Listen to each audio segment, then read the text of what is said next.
Are you happy now that you've switched to my sister? Of course. Anyone can see that Lucy is more attractive than you. Can't you even understand that? It was definitely the right decision to dump an old hag like you. As Tom uttered these words, my sister chuckled quietly. Well, I'm glad you think so. I've been thinking it's good to be away from you too. Thanks for breaking up. What? My name is Sophia. I'm a 40-year-old office worker. Until very recently, I had a boyfriend. His name is Tom, 2 years younger than me, and we met at a mixer party. I wasn't planning on attending the mixer, but my colleagues convinced me to go, just to make up the numbers. I had doubts about being the only middle-aged woman there, but all the men were 35 or older, and many were close to my age. I thought I could have a good time, and I had a lively conversation with all the men at the party. Amidst all this, it was Tom who was keenly interested in me. Tom and I had similar tastes, such as liking the same artist, smoking the same brand of cigarettes, and enjoying the same food. We clicked well, and Tom started inviting me out on dates and for meals. After that, we started dating and our relationship progressed smoothly. Sophia, your cooking is delicious. Thanks. Maybe it's because I've lived alone for so long, and I used to cook a lot as a substitute mother for my younger brother and sister. Oh, you have a sister too. I'll have to say hello to her sometime. At that time, I didn't think much of it, but now I feel that him mentioning only my sister, not my brother, hinted at his flirtatious character. We started dating about 1.5 years ago, and even then he showed signs of being emotionally abusive. Sophia, is dinner ready yet? Just a little longer. I'm making it now. What? I'm starving here. You're really inefficient. Despite us both working, he didn't do any household chores. Although he often came home earlier than me, he would just laze around on the sofa watching TV. What, stew again? Give me something hearty or fried. Yeah, make croquettes. Well, if I start making croquettes now, dinner will be very late. Huh? It's easy to make those things. You're really bad at this. Just go to the grocery store and buy some. Tom would boss me around and give orders like this. He also mocked my appearance. You're really ugly. Whenever he saw a beautiful female celebrity on TV, he would compare them to me and hurl abusive words. He would also call me an old hag, which was quite ironic coming from him, who was only 2 years younger. Whenever he got irritated or things didn't go his way, he would insult me to keep his mood up. However, he was very gentle at other times, saying things like, I love you, Sophia, or I feel calm when I'm with you. So I thought that the occasional insults were just a sign of him showing his true feelings because he loved me. Looking back now, it was a shockingly foolish interpretation. I came to realize the old saying, love is blind, is indeed true. After we had been dating for about 1 year, he started coming home late. I have to work overtime today, so I don't need dinner. He would just send that message and call it a day. And every time he came home, he was drunk. When I mentioned that he smells of alcohol, Tom gets huffy and claims he only had a drink with his colleagues after work. But it's clear to me that he's had more than just one drink. His face is red, after all. But if I push him any further, he'll yell back tenfold, so I don't have any choice but to stay quiet. However, I couldn't help but sigh when I found business cards from strip clubs and brothels in his suit pocket. Well, if he's stressed out from work, I guess he needs some sort of outlet. But even though he's dating me, he still does these things. He's called me an old hag and an ugly duckling before, but I believed he still loved me as a woman. However, these days, he hasn't been doing that sort of thing. He's been satisfying his desires elsewhere. I've been wondering if we can even still call this dating. But amidst all this, Tom did something surprising. Today, it's on me. Let's go get some sushi. Huh? What's the occasion? Nothing much. Just a token of my daily gratitude, I guess. I found his shy response endearing, and I was excited to go eat sushi. It wasn't high-end sushi, but it was delicious, as it's been a while since I last ate sushi. When we got home from enjoying our sushi, Tom said, I've got some special beer at home for us to enjoy tonight. Oh, thank you. I was surprised since he hadn't done anything like this in a while. It wasn't a special day or either of our birthdays, so I couldn't help but wonder if there was a catch. Then Tom bashfully dropped a bombshell. Well, I haven't prepared a ring yet, but how about getting married? Huh? It was an unexpected proposal. I was so taken aback that I couldn't respond immediately. As I sat there wide-eyed and stunned, Tom asked me, "Is it no good?" I was honest about how I felt. "I'm sorry. It was so sudden. I'm shocked." I see. I was happy, but I had to voice my concerns. I'm thrilled you proposed, but you've said so many cruel things to me, right? And it seems like you go frequently to those nightclubs. Why did you propose to me despite all that? When I asked, Tom responded while looking me in the eyes. I guess it's because if I'm going to get married, I want it to be with you, Sophia. I've said terrible things to you, and I'm truly sorry. I've taken your kindness for granted. I promise I won't say anything to hurt you anymore. So I want you to marry me. Being told that so directly, I couldn't help but be swayed. I accepted his proposal right then. I was suddenly so happy at the thought of getting married. I couldn't stop grinning. But even then, our old patterns didn't change. Hey, old lady, get me a beer, will ya? Hey, didn't we agree you wouldn't call me old lady? Ugh, you're such a nag. Sophia, old lady, both are more or less the same 6-ish letters. It's not the same at all. You're always nitpicking. It's annoying. That's because you're breaking your promise. You promised me when you proposed. If this is how it's going to be, I can't bear it. Ugh, then you shouldn't have accepted so easily.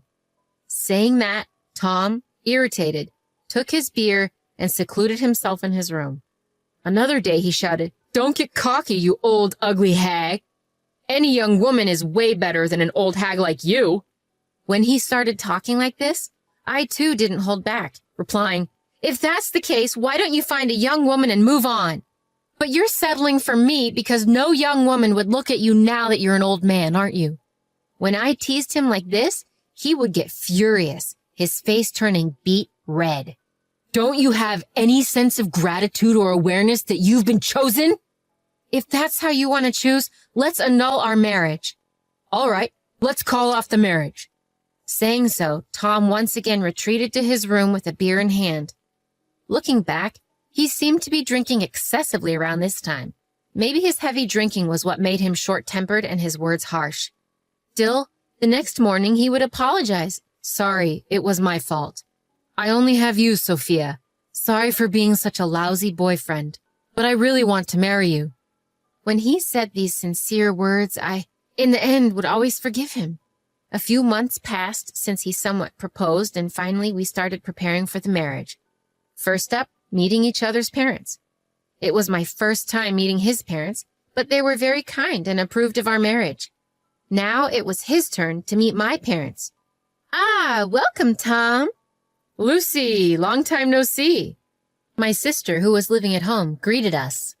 Tom had visited my home a few times and had met not only my mother, but also my brother and sister. It was his first time meeting my father, but my father is not scary, so he interacted with Tom normally. "So Tom and my sister are getting married. I never thought she would beat me to it." "Right? You're already in your late 20s. Time flies." "Hey, Mom, stop teasing me about that." My sister puffed up in anger while my mom laughed maliciously. In fact, my sister and I have quite an age gap. She is currently 28. That means there's a 12-year gap between me, who just turned 40, and her. Even though she's in her late 20s, my sister has a beautiful face, so she looks more like she's in her early 20s. My family approved of the marriage, and Tom and I steadily prepared for our wedding. But then, out of nowhere, he suggested we break up. I didn't understand why. Why? We're about to meet both families. We don't have to cancel the family meetings." "What do you mean?" Then the doorbell of our house rang. Wondering who it could be at such a time, it turned out to be my sister. "Lucy, sorry, I'm a bit busy right now." "No problem. I'm involved too." "Huh?" With that, my sister strode into our house. When I followed her, Lucy called out, "Tom!" and to my surprise, threw her arms around him. "Oh, you sure took your time, didn't you?" He chuckled. "I was picking out some cute lingerie for you, Tom, and that made me late," Lucy laughed. Really? Can't wait, Tom said, patting Lucy's bottom. What's going on? I asked. Huh? Can't you see? This is what's happening, Tom replied, laughing and pulling Lucy closer to his side. I'm sorry, sis. I fell in love with Tom, and he fell for me too. So I'm going to be the one marrying him, Lucy announced, followed by a guffaw. Unbelievably, just before our wedding, Tom switched from me to Lucy, as if she had just proposed to him. I felt like I was about to faint from shock. We'll be moving to our new home now, Tom said, heading into his room and coming out almost immediately. It appeared that he had already packed his belongings. You'll be alone again, sis, but you're already 40, so isn't it fine to stay single? Lucy taunted with a malicious laugh. Even after they had left, I stood there in a daze for quite some time. What was the time I had spent with Tom all about? Upon reflection, he was a worthless scumbag, but he must have had some charm, too. The loss of him brought me intense grief. I cried for a while. It wasn't until I reached out to a friend and talked to my younger brother on the phone that I began to feel a bit calmer. As I calmed down, I was able to think more clearly. As my mind cleared, I felt pure anger rising towards Tom and Lucy.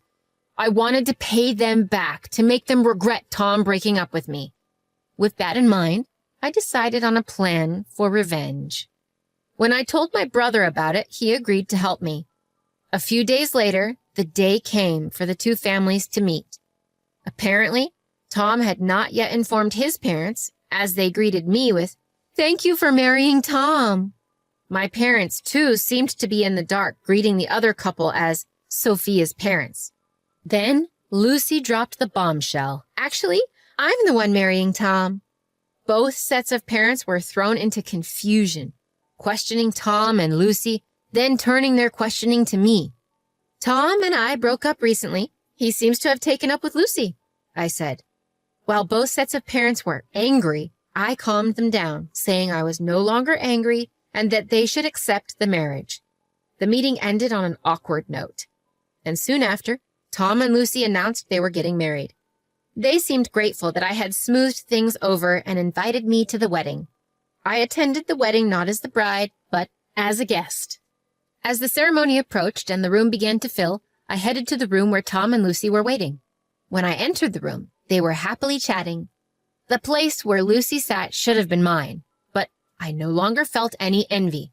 "Tom, Lucy, congratulations on your wedding," I said as I entered the room. They seemed surprised to see me, but quickly approached with smug smiles. "You really have some nerve, don't you? Any normal person wouldn't come to the meeting or the wedding after being dumped by their boyfriend for their sister."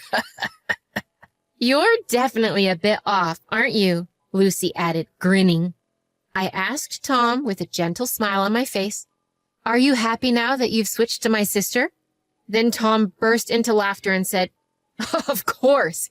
Anyone would agree that Lucy is more attractive than you. Can't you see that? It was absolutely right to ditch an old hag like you."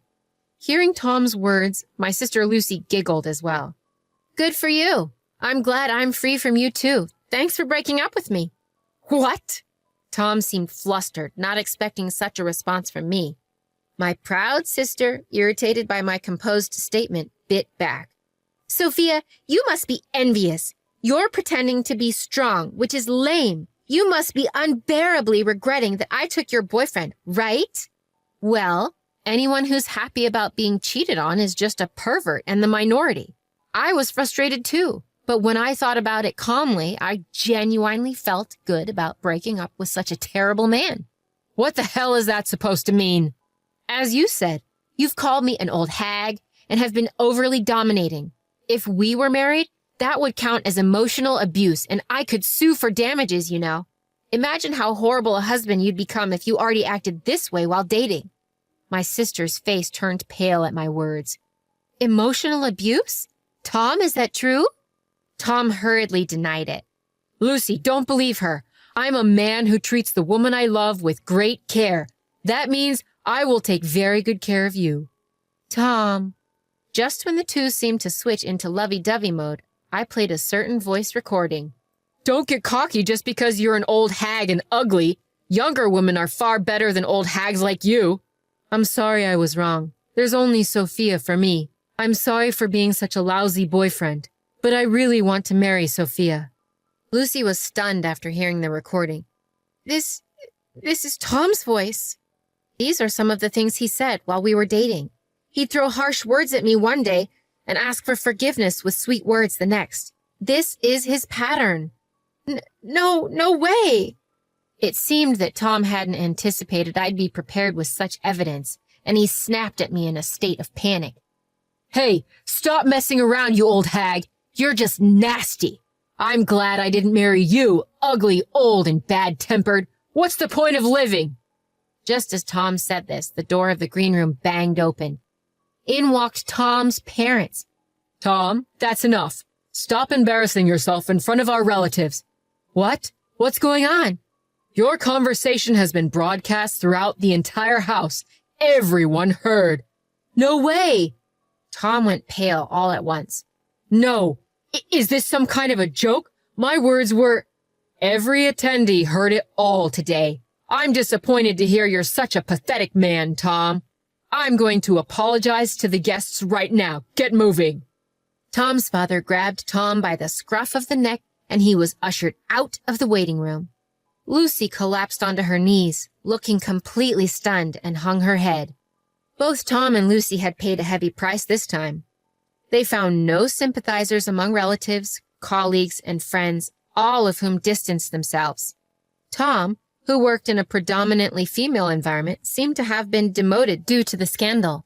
Lucy, on the other hand, was warned by her friends that they couldn't hang out with someone who would steal her sister's fiancé, that their own boyfriends or partners might be next. As a result, no one invited her out anymore. However, once she found out that Tom was abusive, she seemed to have completely lost interest in him, and they ended up breaking up. But since they had already submitted their marriage license, they became divorced almost instantly after having spent a fortune on the wedding.